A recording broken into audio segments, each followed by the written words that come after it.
began producing gender-specific knees marketed directly to women. However, unfortunately, this had the unintended consequence of an over-reliance on sex as a key variable for choosing a knee, which had an unintended negative impact. And in reality, a better predictor is height and body composition.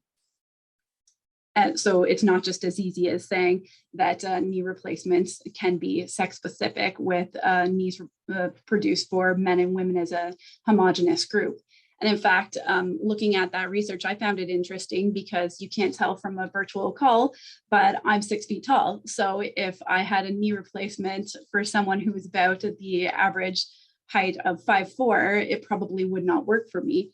So that's something that a GBA plus analysis would help to uncover and identify as a gap before problems potentially emerged. Equity deserving groups are communities that face significant collective challenges in participating in society, including the research enterprise. So increasingly in research, you'll note that there's reference to equity deserving groups. In the next section of this presentation, I'm going to be showing how researchers can go deeper in strengthening research design with GBA Plus by exploring factors like background assumptions, developing strong research questions, exploring research priorities, and analyzing potential product users when research involves things like product development or new, say, technological innovations like health tech. In applying GBA Plus in setting research priorities, first begin by reflecting on factors influencing how you think about research and how you develop your research priorities. And this is an important way to start because what we choose to research is not always neutral. Factors influencing how research priorities and research questions are set include funding or funders and other stakeholders and what their priorities are.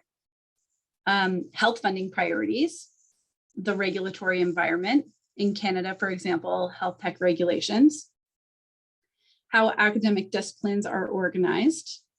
Increasingly, you see a focus on interdisciplinary research, but how academic disciplines have traditionally been organized to focus on discipline-specific priorities has traditionally limited interdisciplinary research. So that's a key example about how you can see that impacting research priorities and what people choose to research based on that organization. Also things like career trajectories, a desire to solve specific social problems, unconscious beliefs, and personal interests and experiences. All of these factors can influence your own research priorities. So it's often beneficial to take time to use this analytical framework to reflect on what's driving your own research priorities and what considerations may be left out. And it doesn't necessarily have to change what your research priorities will be, but it's often very useful in understanding what gaps are so that you can address them or note potential gaps in literature and research.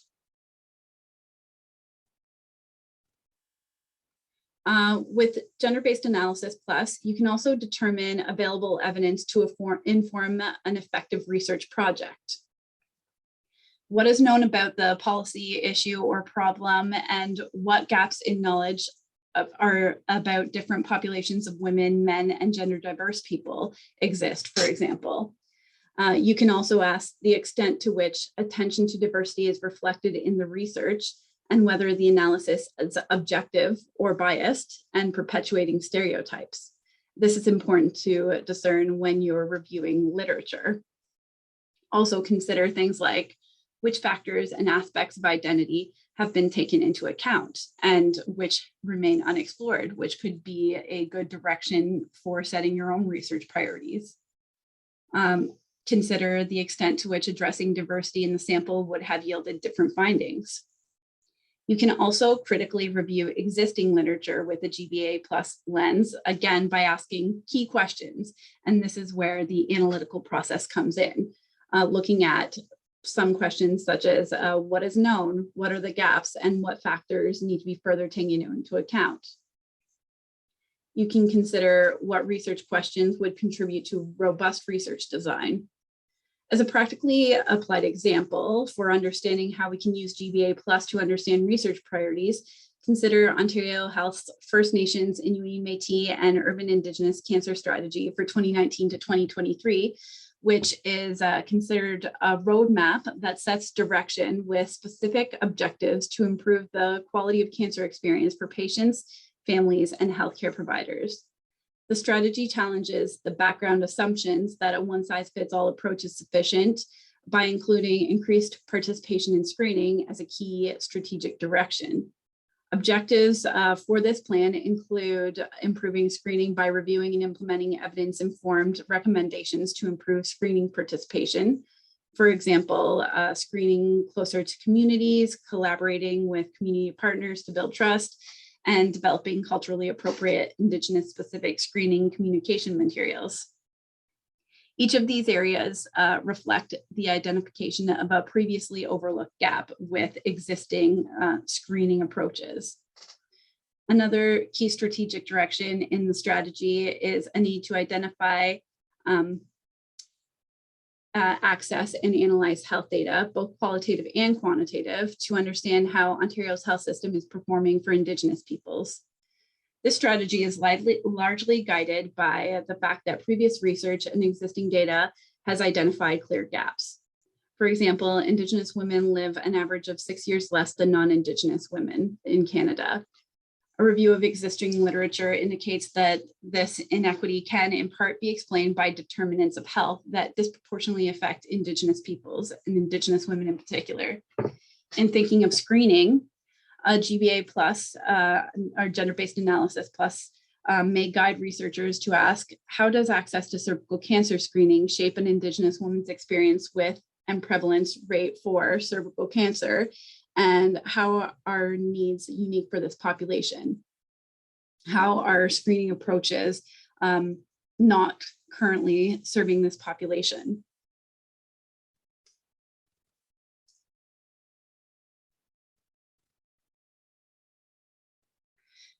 Next, looking at applying GBA plus in research design, you can look to begin by determining how the research will use or consider identity factors as variables.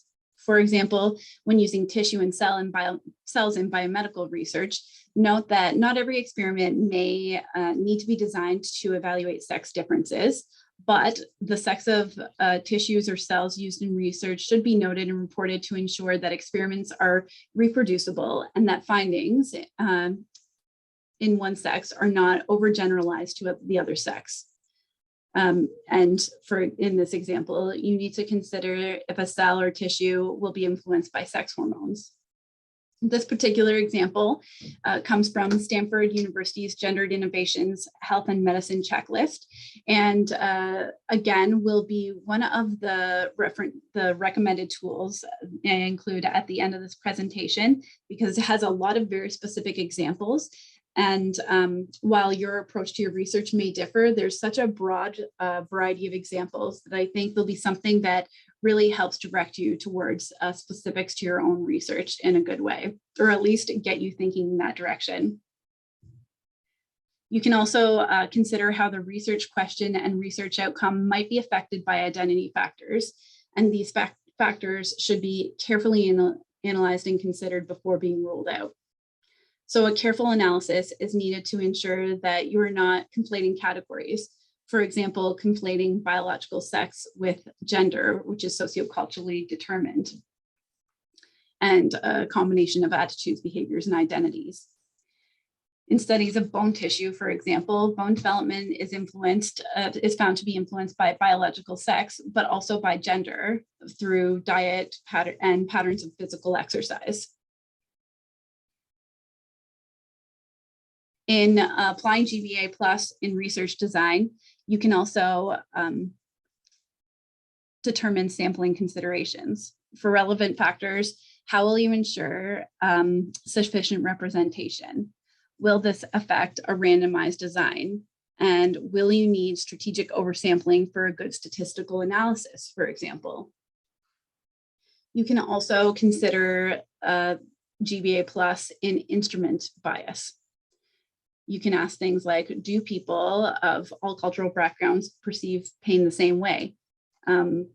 For example, if a pain scale will be used, is this going to be getting you the information that you need in a consistent way?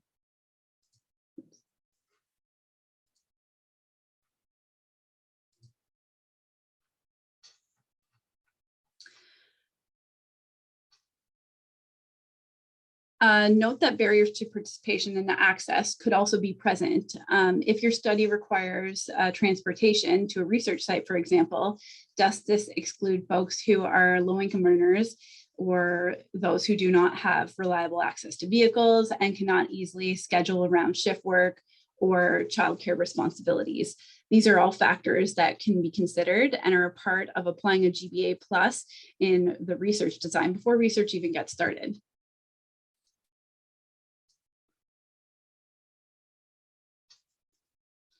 In analyzing data with GBA plus, consider how identity factors may interact and intersect in your analysis. In some cases, gender may play a role in both explaining the results and acting as a potential modulator for other causal pathways. You can consider how you've taken related factors into consideration. For example, consider if identity factors impact a correlation identified. A 2022 review from Merman and Wesserg of biomedical and sociological literature exploring the impact of prostate cancer's influence on sexual function found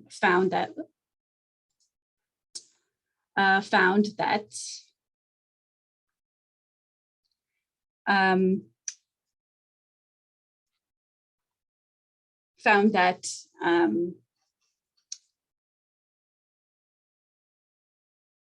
my apologies, I just keep flipping around here.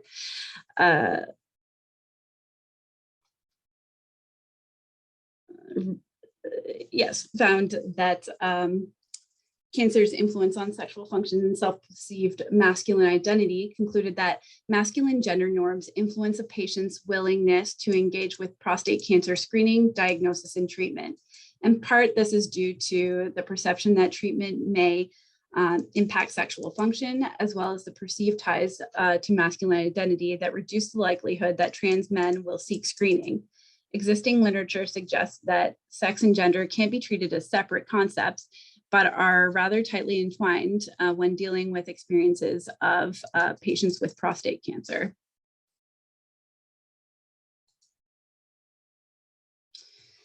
Now turning towards reporting findings using GBA plus. In applying this in GBA plus to this portion of research, determine things like how you will report the impact of identity factors like sex and gender in your research. Consider the use of existing tools to help you in reporting your findings in ways that consider sex, gender, and other identity factors. And there are some really good tools out there. For example, the Sex and Gender Equity in Research Guidelines are a comprehensive set of procedures for reporting sex and gender information in study design, data analysis, results, and interpretation of findings. These guidelines are designed primarily to guide authors in preparing their manuscripts and could be a particularly helpful resource. They recommend careful use of the words sex and gender in order to avoid conflating or confusing the terms, and that's a key consideration. The use of common definitions is seen to improve the ability to conduct meta-analyses also for published and archived data. The Consort Equity 2017 reporting standards can be used as an effective tool in reporting findings related to specifically clinical trials. These reporting standards are an extension to the consolidated standards of reporting trials that aims to improve the reporting of interventions effects in randomized trials where health equity is relevant. This tool is relevant for the evaluating an intervention in a clinical trial focused on people experiencing social disadvantage, or also useful in exploring differences in the effects of an intervention between two groups. When you're reporting findings, GBA Plus also directs that you should report null findings where differences due to sex, gender, or other identity factors are not found, but you've evaluated them. And this is important because even if you are reporting null findings, it directs attention to the fact that you have solidly considered the potential impact of identity factors, even if you have not found something to report. In disseminating research findings, consider which audiences are reached and which are left out. That way, you're really broadening the reach of your research. This is an important consideration for developing your knowledge mobilization or translation strategies. Look at who you're communicating to and who you don't have access to. Consider tailoring messages and looking for broad and innovative ways to tailor messaging of research findings to broad groups where relevant.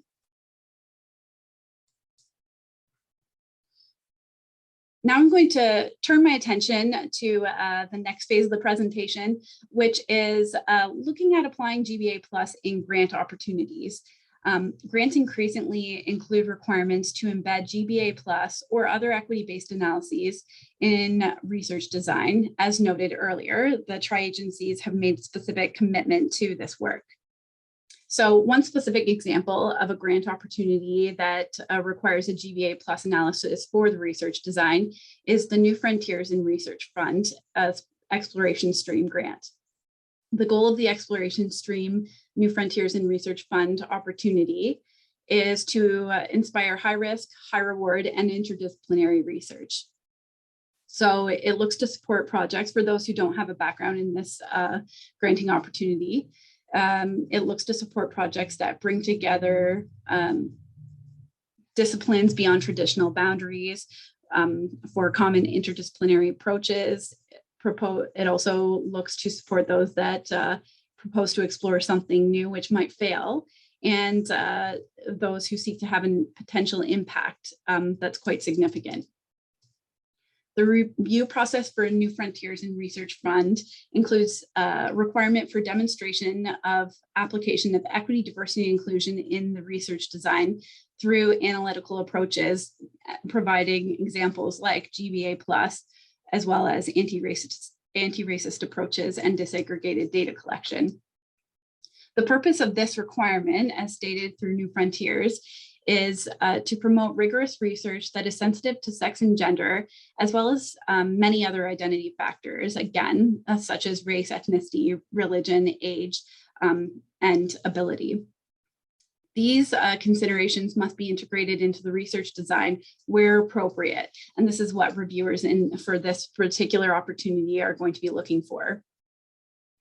New Frontiers requires that a rationale must be provided in cases where a research team believes no aspect of their research may benefit from analysis to take into consideration sex, gender, or other identity factors. And again, the EDI best practice guide developed through New Frontiers is quite comprehensive and provides some really good starting points for understanding how to apply this type of analysis in grant application specifically. So the guide itself recommends completing the analysis for GBA Plus on research design through asking a series of questions when considering the research design, analysis, and interpretation or dissemination of research findings. And while I provided several different examples in previous slides, the examples provided for specific questions from the New Frontiers EDI best practice guides are things like, are sex, biological, or gender sociocultural considerations taken into account? Are race and ethnicity considerations taken into account? Does my research engage Indigenous peoples or communities? Are other identity factors taken into account? If the research is using population data, can it be disaggregated by identity factors to determine differences between groups? And is there diversity in the work consulted and referenced in supporting secondary research? So specifically for that question, is there diversity in the scholars consulted as part of the literature review? So again, New Frontiers asks that if a researcher does not identify any identity factors of relevance, they have to state so and make a rationale. So if you answer no to these questions that they provide, and as an example, explain why they are not applicable. And importantly, you can still continue to conduct GBA Plus as you work through your research by committing to apply it, for example, in the dissemination of research findings, referring back to the example I provided with the opportunity to apply GBA Plus, for example, in developing your knowledge translation or mobilization strategy. This next slide is very text heavy, I understand, but I am going to just go through a specific example where a researcher has found that no identity factors, including gender or sex, are relevant to their research design, to provide an example of how you can still provide a solid rationale. And some of this will need to be obviously very specific to the research, but I just wanted to provide an example of how you can provide a little bit more meat around that kind of statement. So for example, I'm going to read through and then I'll point out specific portions to emphasize. The PI and co-PIs have completed the Status of Women Canada GBA Plus training module prior to starting the research design for the project. The PI or co-PIs have conducted a GBA Plus analysis of the research design and found no GBA Plus considerations to be relevant at this time, as the research focuses on include key objectives and how the analysis was completed, which is not anticipated to be impacted by bias or barriers because, and then again, provide specific description related to research design, methods, analysis, and interpretation. Further GBA Plus will be completed prior to the research dissemination, as the project is expected to benefit, and then provide specifics. So breaking down this example, the beginning portion noted that the researchers completed specific training related to GBA Plus. This is important because even though the researcher has not identified any relevant factors for consideration in the research design, they demonstrated that they understand what GBA Plus is and have made a solid effort to explore opportunities for applying that analysis. Then there's, in the next section, specific attention to including key objectives and how the analysis was completed when talking about the fact, again, that once the analysis was conducted, no relevant factors were found. This needs to be very specific to the research and its objectives so that, again, you can demonstrate solid work that would also potentially be replicatable by others. And then in the next section, noting that no GBA Plus considerations were found to be relevant because the research is not anticipated to be impacted by bias or barriers. And again, providing specific examples lets the reviewers understand that you've actually completed a solid analysis. And in the end section, committing to a GBA Plus for the research dissemination, including identifying who is expected to benefit. By providing specifics, it may also spark your attention to the fact that some groups may be able to benefit from your research while others maybe not so, which can then guide your research design further, as well as potentially guide direction into different forms of communication for your knowledge mobilization. In this next section, I'm just going to do a few practical examples with some hypothetical case studies that can show how on the surface, GBA Plus analysis may be used to go deeper than the surface, where a researcher may originally identify no identity factors relevant, and then what it looks like to go a little bit deeper with a GBA Plus analysis. So for the theme of this case study, reusing protective equipment, the general overview of the research. Working in collaboration with Canada's largest manufacturer of N95 masks, the researcher proposes a new machine to sanitize masks for up to 4 consecutive wears to address PPE shortages during COVID-19. And in the initial analysis, the researcher said no identity factors were found to be relevant as the research output is focused on machine development that is not vulnerable to unconscious bias. The machine does not impact the size of the mask, for example. So this is quite commonly what I have seen researchers provide in terms of rationale for why gender, sex, and other identity factors are not relevant in their research design. So it's not bad, but by using GBA+, it may be possible to go further. So here we want to look at asking questions like which groups are most likely to access PPE, which, while some groups may benefit more than others, or will some groups benefit more than others from the machine that the researcher proposes to develop? What research was consulted to inform the research design? What measures need to be considered when determining potential impact? These are some of the questions that can help to apply that analytical framework, going deeper beyond that potentially the surface look. So taking a deeper look, research reveals that several anthropomorphic measures do impact the fit of masks in addition to size. So it's not just about mask size. The proposed technology was found to impact the movement of masks, which further GBA+ analysis revealed increased the vulnerability of women to COVID-19 infection. So by asking some of those questions, you had a more in-depth result, which then you can see how this could improve the overall outcome of the research to be more accurate. Final case study. Theme: using artificial intelligence to support efficiencies in home healthcare. The researcher seeks to implement a new technical component within existing AI that provides vital sign monitoring for home and community care recipients to flag the need for additional intervention.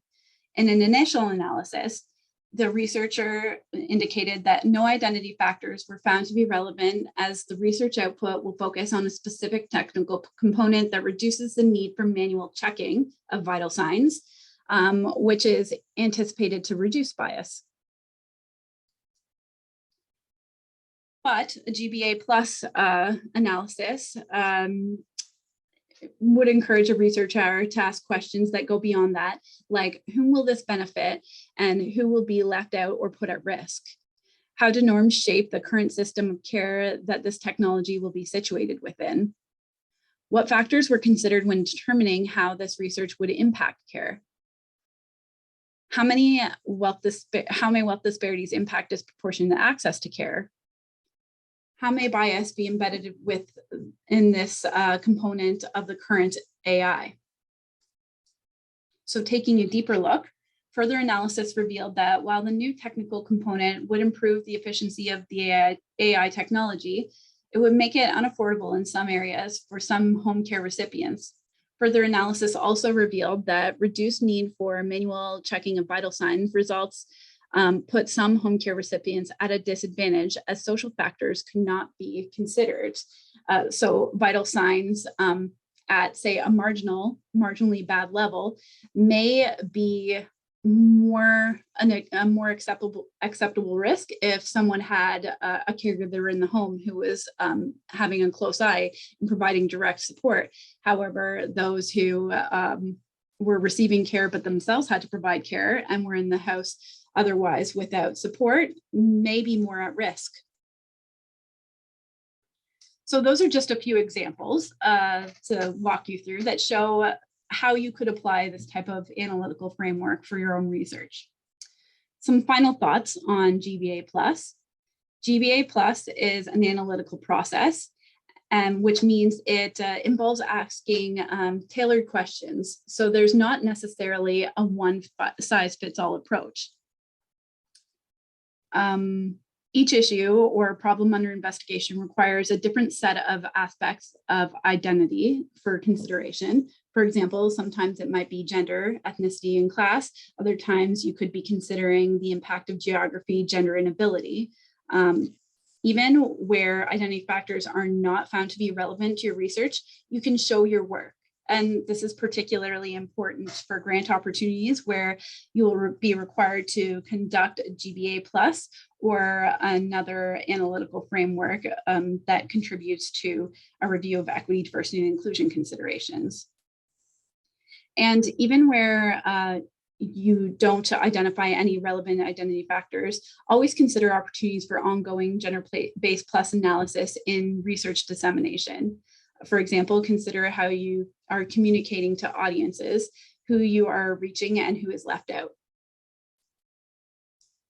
I've referred to a few of my favorite resources throughout this presentation, some of which are the New Frontiers in Research Fund Best Practices in Equity, Diversity, and Inclusion in Research Guide. That one is awesome.